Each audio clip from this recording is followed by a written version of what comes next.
All right, let's get this party started. Happy Wednesday, everybody. If you got your cameras, you want to turn those on. I literally just got off the jet about 20 minutes ago and got here to Florida, Seaside Watercolor, Florida, where we're doing a couples retreat this week. So when you bring 3 kids down, folks, the pilot said, "You need anything?" And I said, "Off this plane." When you got 3 kids on there with you, he's like, "Do you need anything?" I said, "I need to get off this plane as fast as I can, sir, and get to my house." Okay. So I hope you guys are doing great today. This is Pray Drive for Lunch. And the big reason we're doing this is because, as you know, I've got a new book coming out called Flip the Switch. It has been a 2-year process of writing this book, and the book is finished. It is now being published and will be out January the 31st. And when you write 17 books, what you learn, I've written a lot of books that I did a poor job promoting. Okay. They were great books, but I didn't understand the promotion cycle. I didn't understand how to make it a bestseller. I didn't understand all the things we need to do. And really, writing a book is like starting a whole new business. And it's got like its own little business. And the book needs to be marketed and promoted. And it's almost a daily consumption of time trying to figure out how to move large numbers of books, especially if you don't have a national television show. So we're all the time thinking, how can we come up with creative ways to explain why this book would change a person's life? Okay. And I said, well, why don't we do a weekly session on nothing but the book and really take what's in the book and break it down. And for the people who pre-order the book, I just finished like a 6 or 7 hour masterclass where I literally took every chapter, broke the chapters down, talked about it on why I wrote it this way, what it meant. And for every person that pre-orders the book, we're going to get you a copy of that masterclass, because it's literally 6 hours of me with a whiteboard drawn up how Pray Drive affects everything. Now, when you do that, Angela Baker, what you really do is you develop what I call a deep intimacy with the concept. And it's where you really get to know the concept at a very deep level, and you're having all these big revelations. So while I'm going through the book, I'm like, boom, that was good. Because you got to remember, I've been writing this thing over 2 years. So some of it, I didn't even remember. I'm like, oh man, I forgot that I said that. Pamela Collins, I'm like, that was good. I need to talk about that. And so today we're going to do this every Wednesday up until the book comes out. We call it Pray Drive for Lunch. And today we're going to talk about how Pray Drive is associated with possibility.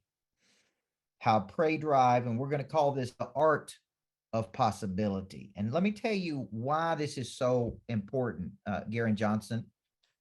And Cole McRae. It's important because we're living in a very interesting economic period, right? Rates are continuing to go up. I was reading the Wall Street Journal on the way down. Rates are continuing to go up. Inflation is at high. The cost of living is higher.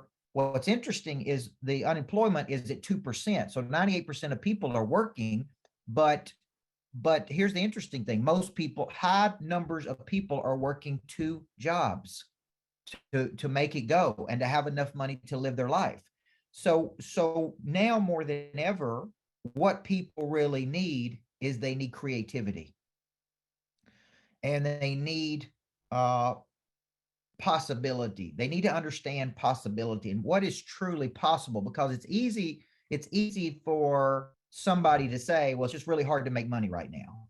Well, it's just really hard right now. Nobody's buying insurance like they were, and nobody's buying real estate like they were. Nobody's shopping, and nobody's buying coaching. And it's kind of an easy thing to say that kind of gives you an out, right? With 7 billion people on the planet, there is no shortage of money.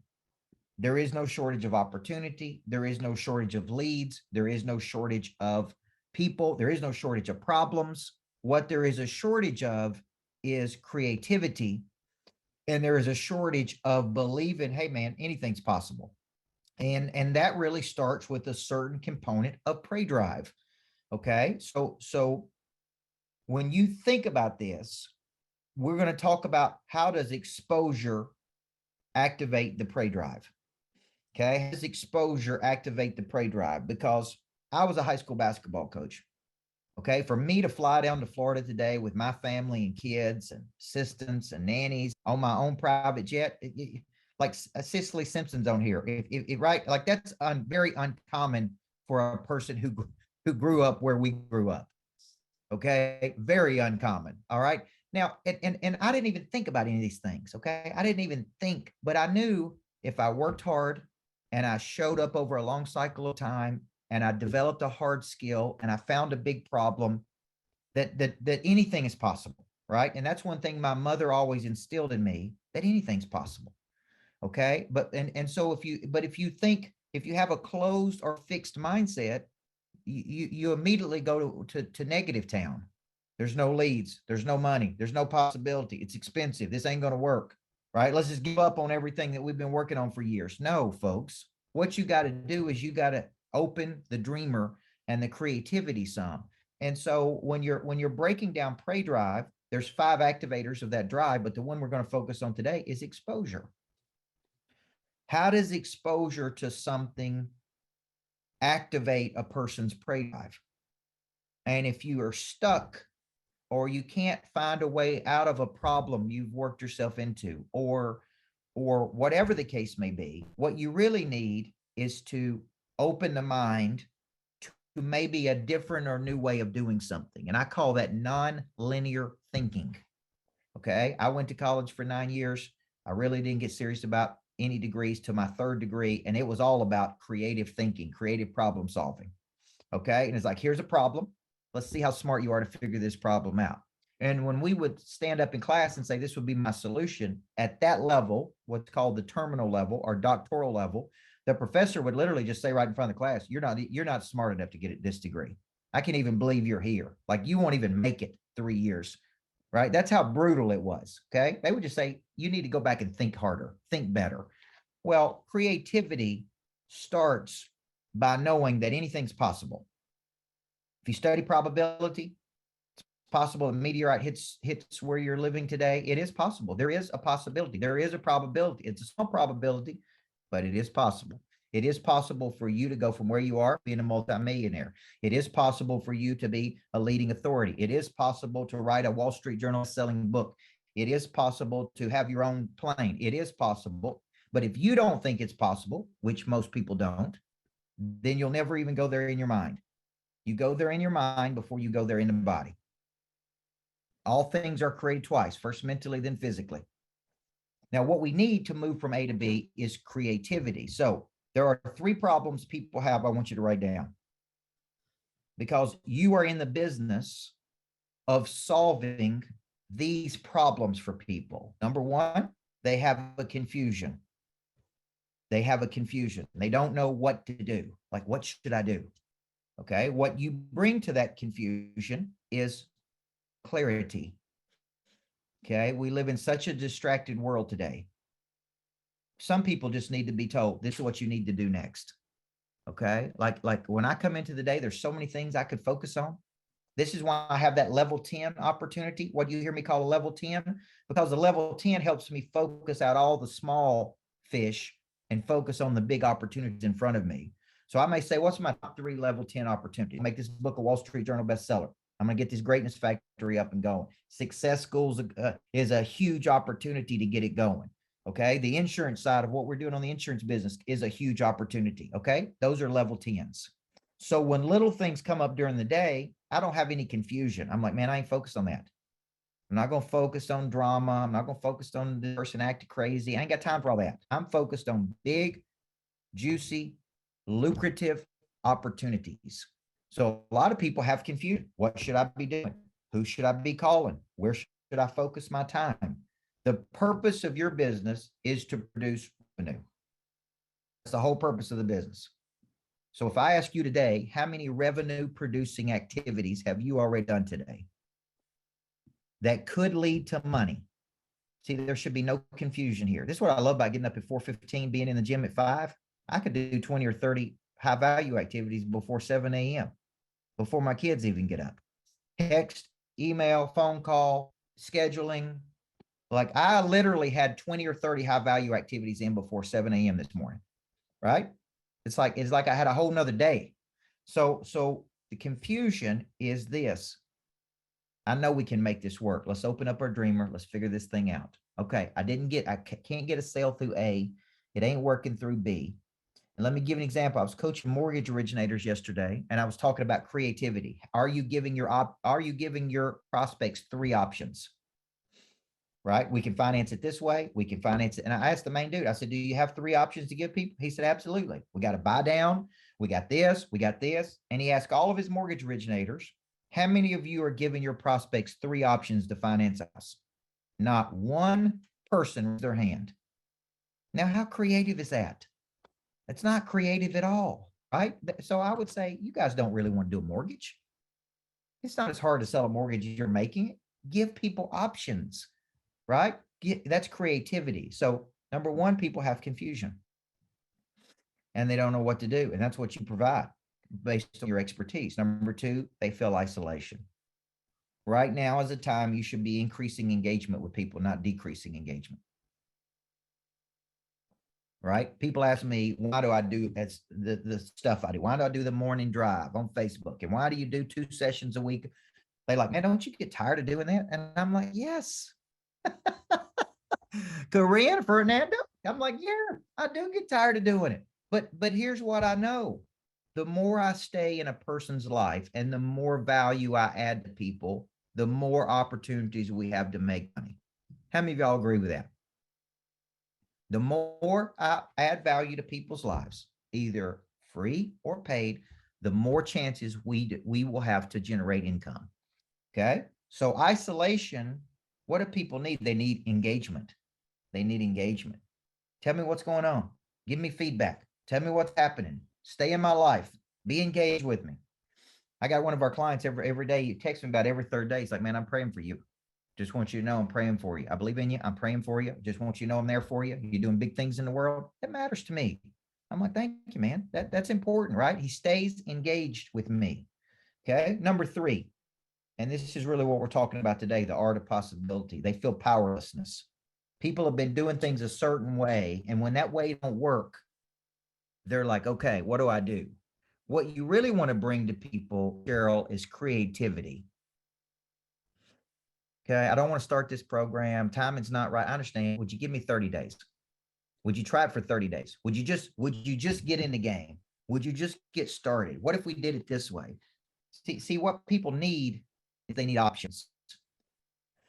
They need options. Okay. And creativity is possibility. Okay. What if we could do it this way? Or what if we could do it this way? Or what if we could do it this way? Now, when I was buying a piece of land close to the lodge, I said, I want to purchase this lot for $125,000. Okay. It's a fair price.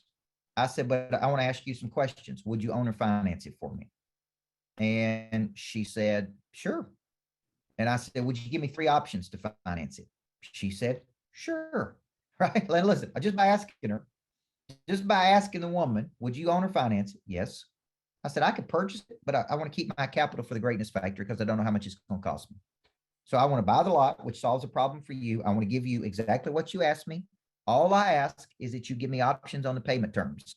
And sure enough, she said, Coach, option A, B, and C. And I said, I'll take C, which for me was the best option.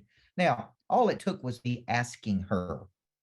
Okay. When I was negotiating the greatness factor of Nashville, he said, I want you to put 10% down in escrow, which was $440,000.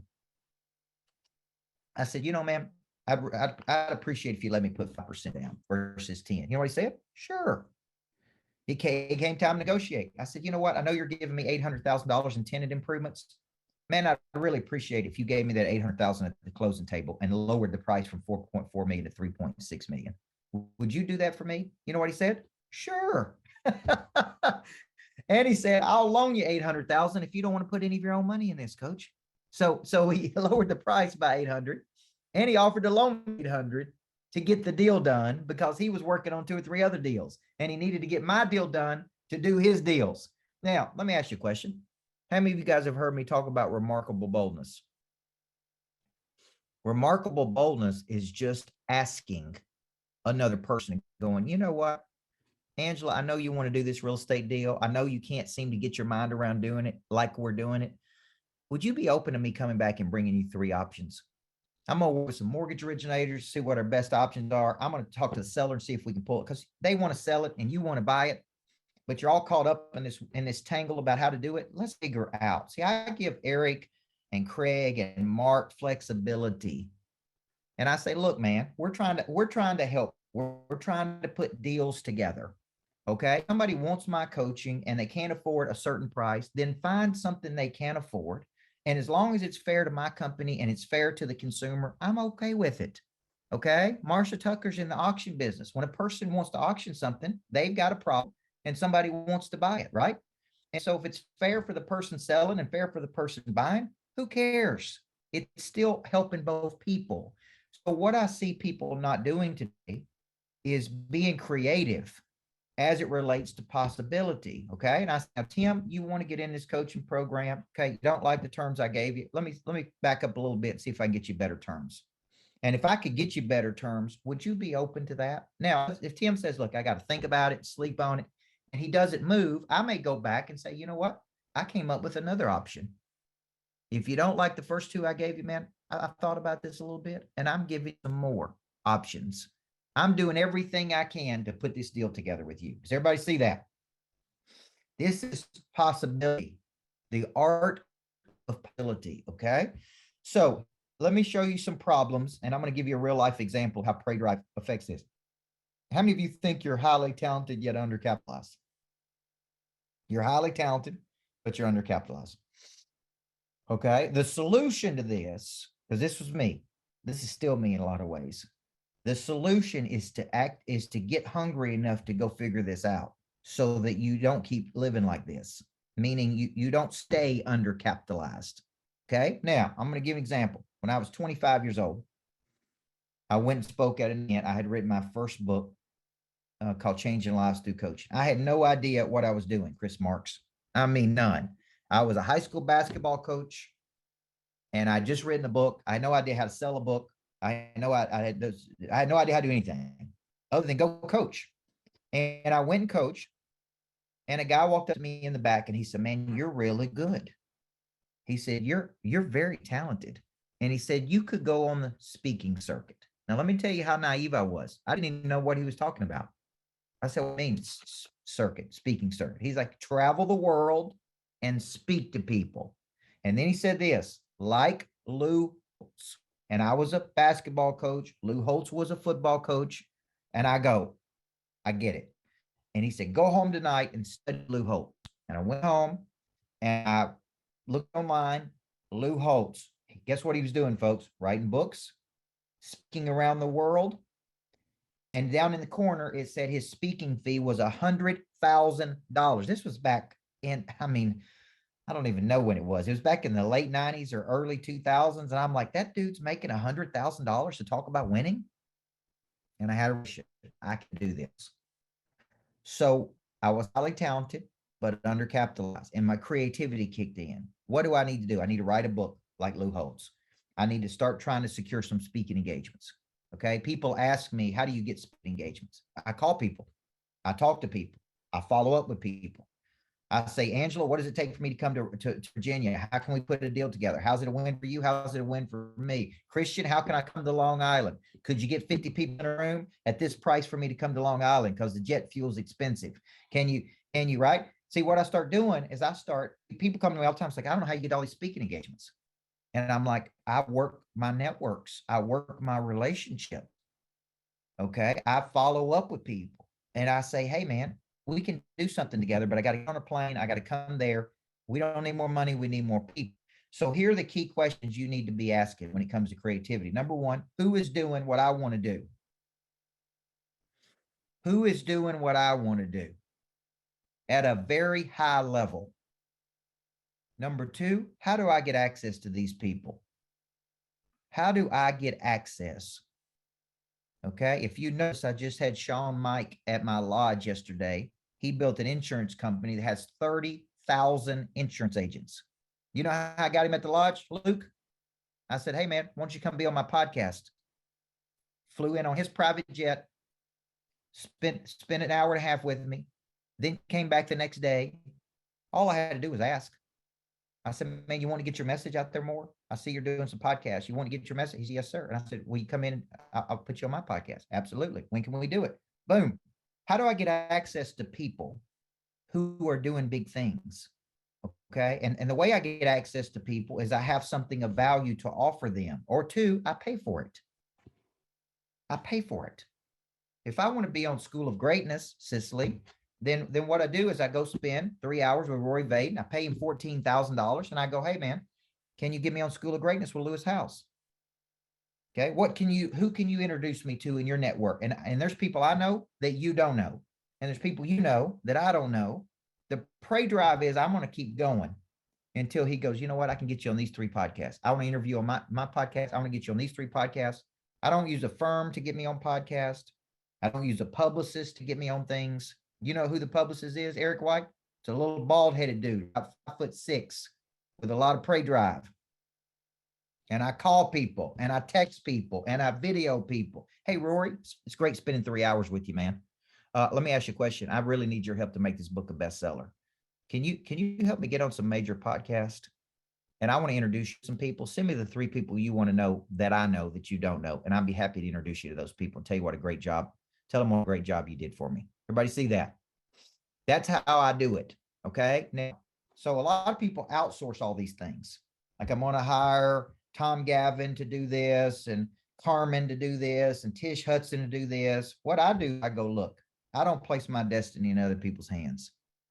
The art of possibility is if I can get them on the phone or I can talk to them. Okay. Now I'm going to tell you a creativity lesson.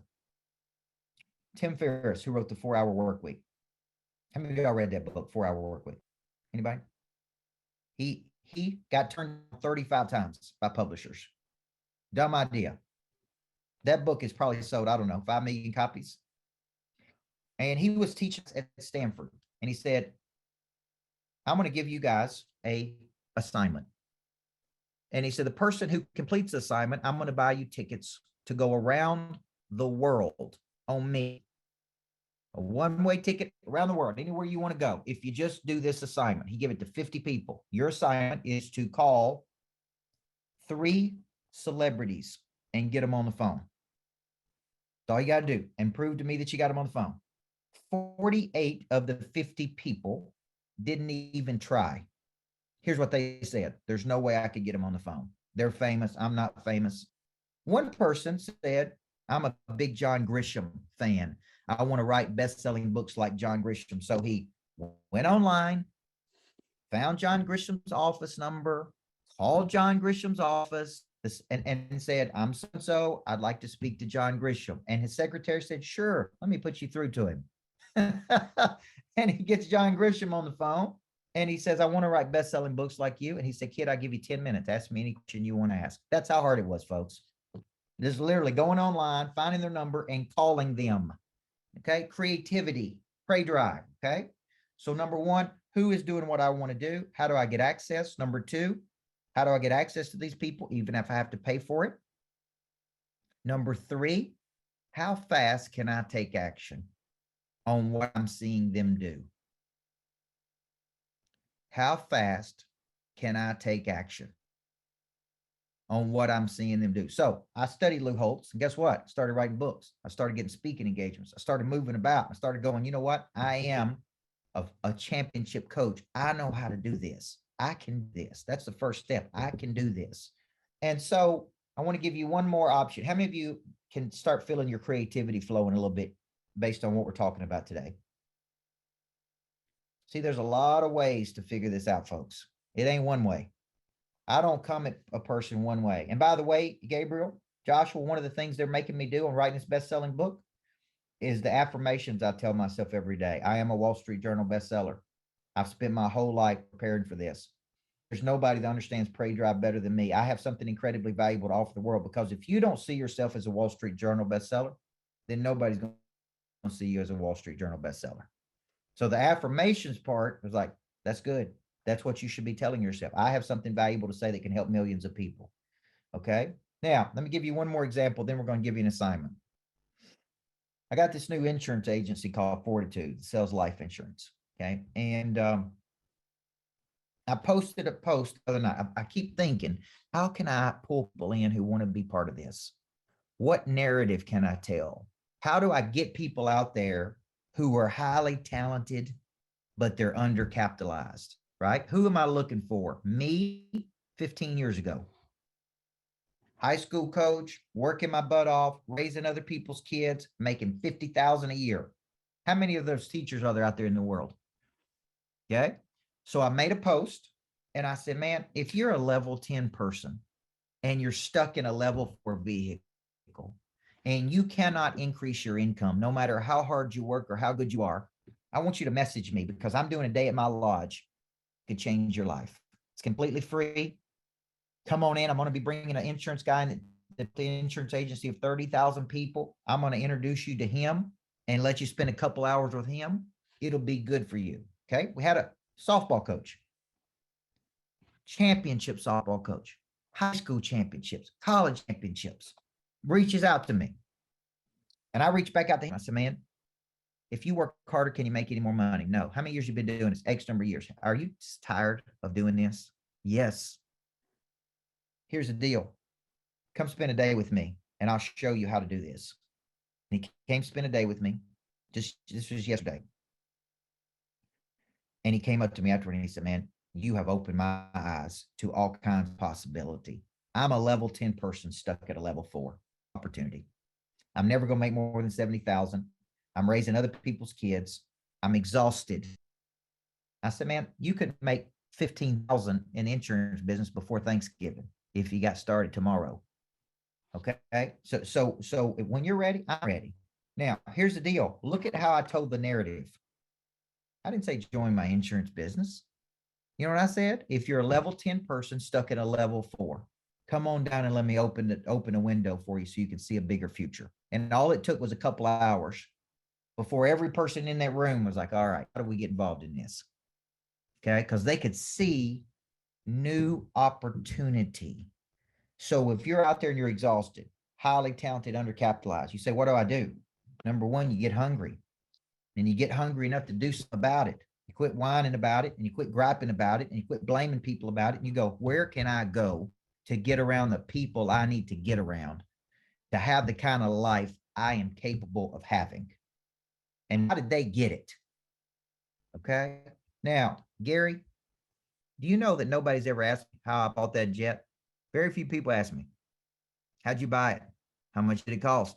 How much is the fuel? How many hours did you have to work? Where did you come up with the money? Can you finance it? Do you get business partners? See, it's interesting to me. I had dinner the other night with Tony Giratana, who was building a $350 million project in downtown Nashville called 1010 Church. I said, what's the number one thing you're good at? You know what he said? Asking questions to everybody. He said, man, he said, when they're building the carpentry in these places, I ask them, is that the best way to do it? When the election comes, he's like, man, have you got a better way to do this than the way we're doing? I asked the architects, man, the way I like these plans, could you do it better than this? He said, I am 65 years old. It's probably worth $400 or $500 million. And he said, I ask questions of everybody. And he said, I got kids working for me that are 25 and 30 years old, hadn't asked me one question. Right? They never asked me any questions. And I cannot figure out why these young people can't just see what we've done and just ask a question. Tony, how did you raise capital? How do you come up with a $350 million project? Where does it start? How do you do it? How much money can you make doing it? Right? So I just sat there for 2 hours and asked the dude questions with my notepad. How do you do this? How do you do this? How do you do this? The minute, Julie, that I indicated interest in raising capital, you know what he said? Oh, if I would have known our dinner was going to be about this, coach, come better prepared. And he called his office 6:30 at night, had one of his assistants. He said, bring over that portfolio for Coach Burt. Coach Burt wants to know how we raise capital, which was his way of saying, Diva, Coach Burt may want to invest with us. He took that opportunity the minute I indicated interest and the prey drive kicked in him. And he's like, I may have a potential investor right here. See that? He went from just having dinner to once I indicated interest, I had to give him credit. I'm like, that's bold, man. That's what I love about you, man, because you see an opportunity and you don't mess around. Now, this is what I would say. I went home that night and I said, I didn't go to dinner thinking I was going to invest with him, but I walked out of dinner thinking, you know what? If I was going to invest in a project like that, I probably would invest with him. Does everybody see that? That's creativity. Creativity is, man, what do I do? How do I do it? Who knows how to do it? How can we put it together different? So here's an assignment for you. And Eric, I want you to post the link to the book. Everybody buys the book this week. If you haven't bought the book, folks, throw a dog a bone here. Okay. I'm just asking to move one book at a time.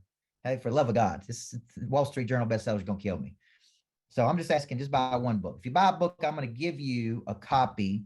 I'm going to give you next week's session on Pray Drive. So I'm doing a full day on Pray Drive next week. We got X number of people coming to the lodge. We're going to film it. We'll send it to you, or you can watch the link.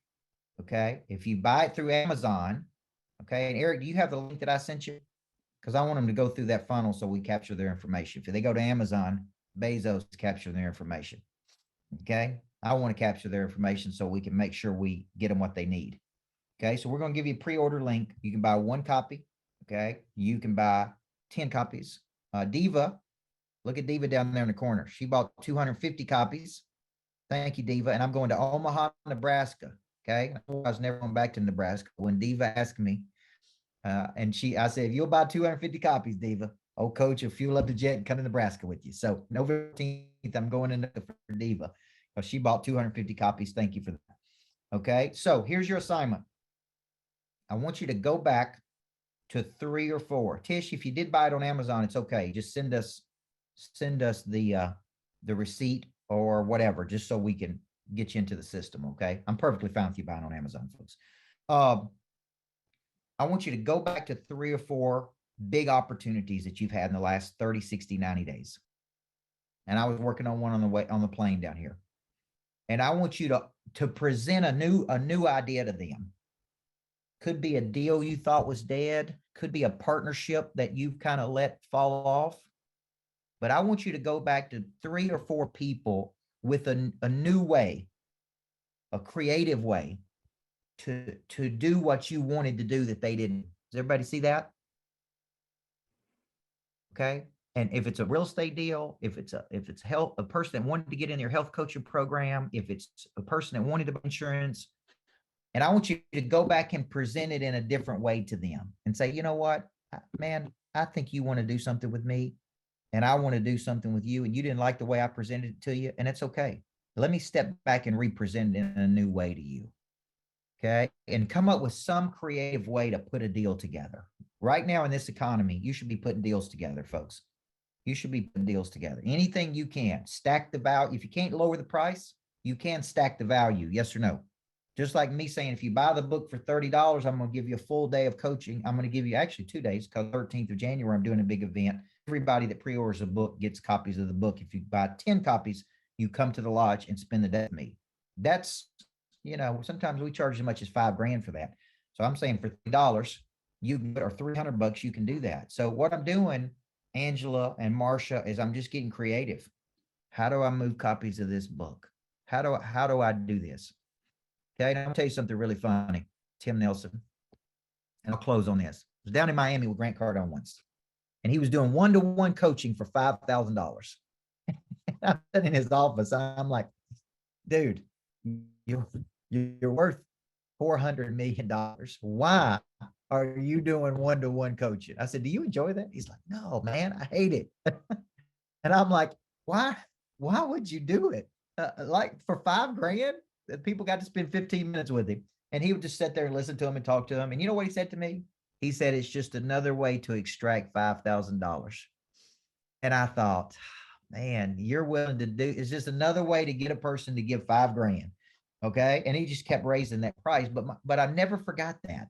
And I was like, he gives them value and they pay it. So, and if he says one thing to them that helps them make 10,000, it was a good investment. So my point is, we got to get creative, man. And that's really what Pray Drive is. Pray Drive is, I ain't stopping until I get something across the finish line. And that's it. And if it don't work in A, and I watch how people follow up with me, very few people have this. They hit me one time randomly out of the blue. Then I never hear from them again. They don't stay in my life. They don't present a new idea. If I put up any resistance, they just quit. And I'm like, come on, man, suck it up and get better. Like, figure out a way to put this together. Okay. I want to do it. Just come at me with different terms on it. Okay. So this is a good session, guys. Everybody got an assignment? Everybody good? The audiobook will be coming out. I haven't recorded that yet, but I will be going into the studio. The book comes out January 31st, so I will be in the studio recording that. I have my own books, by the way. So I hate it when somebody else reads this book, guys. Okay. So I read my own books when that book comes out on audio. Okay. All right. Good session. Eric, everybody got everything they need here? You got a link to purchase the book every Wednesday, folks. Share this with your friends. This is good coaching. Appreciate you guys. Love you. Have a great day. Everybody needs a coach. Get creative in a deal.